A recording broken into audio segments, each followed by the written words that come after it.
So I just go to one of the views that covers this area of the building itself. I actually just use the perspective settings to predefine views.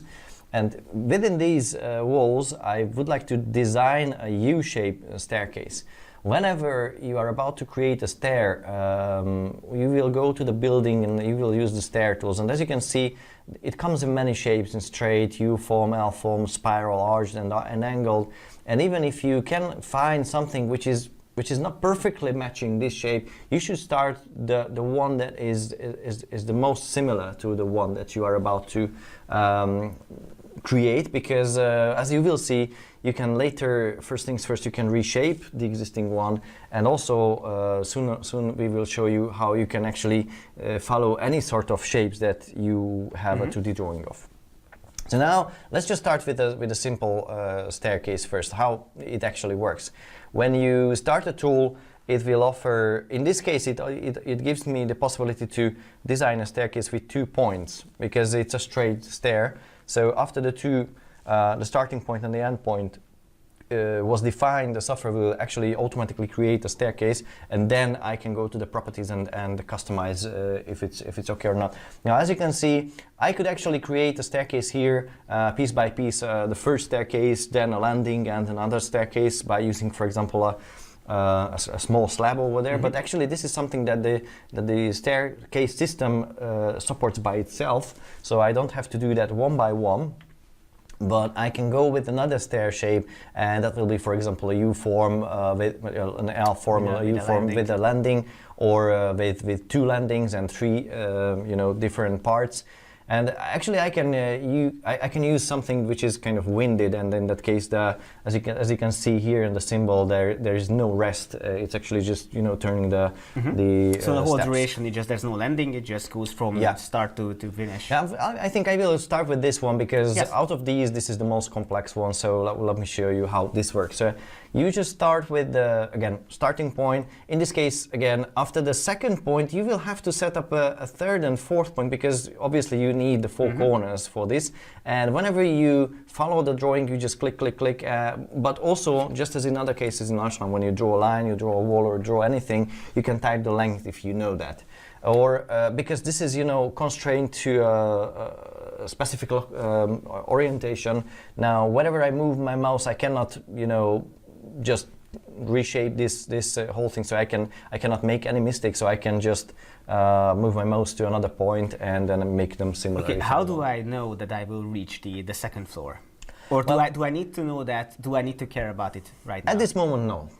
This moment, I'm simply designing the shape of the stair, and then when it's done, then I go to the settings. I can, first things first, I can double check in the 3D, but because I did not set up the ergonomy, I did not set up how large the step is, how deep the step is, and all sort of parameters I did not set. The software just automatically created a staircase, and then I can go into the properties, and the first thing which is called the stair calculator. It's actually the ergonomical page, the geometrical page of this this whole staircase designer. First things first, this is where we always start. We need to set up from where to where we would like to reach with this staircase. Now, in this case, I will just simply take the floor height, and when you create a floor in the software, you can set up the floor heights, and then the software understands that value, and then it automatically recalculates the stair shape. So it adjusts the height. And if I disable this, I can actually set up all sorts of different heights. Customized height, for instance.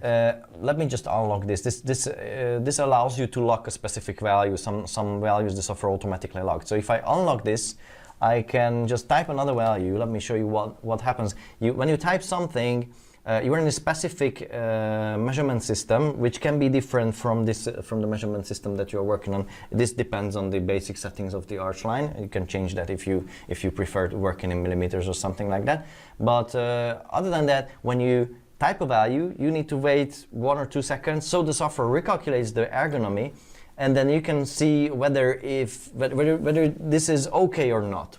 If it's not okay, then the software will highlight values in red, In this case, the software calculated a stair which exceeds the ergonomical standard. So this is, in terms of this value here, this expression here, it's non-ergonomical. Actually, I could still push OK, because if this is a survey database, yes, a historical building might not necessarily have a staircase. I cannot do anything about that. The software actually continuously keeps tracking on this information. So let me just go back to 300. So this is the value that I'm about to use, and actually this will solve all my headaches now. But whenever you change any sort of values, just do the same thing, type a value, wait a little bit, and the software will highlight values that are blocking you. First things first, because of you cannot set up, for example, 8 steps here. So let me show you that issue here. If I use that, see, the software is trying to figure out how to solve it, but at the end it finds that it's only possible to create 7 steps. So I can do the same thing here. Let's just try to do that here. I'm waiting a little bit, so it recalculates, and then so it figures a different stair shape. So this really depends on how it's possible and how the constraints of this staircase are working. So first things, for example, if I would like to change the length or the step, the width of the step, this is W for width here. If I would like to change this, and the sum of these would exceed any of the geometrical size that I actually picked from the drawing, the software would highlight these, because these are logged now. Now this is actually how this designer works. It gives you all the possibilities, but by default it will lock those data that should be logged, because, for example, you picked those points and perhaps you did it because you would like to stick to that shape. So at the end, when you are done with this, the software will recalculate the stair, the existing stair, with the new shape, and then we can see whether we are satisfied with this or not, and then we can make changes based on that information.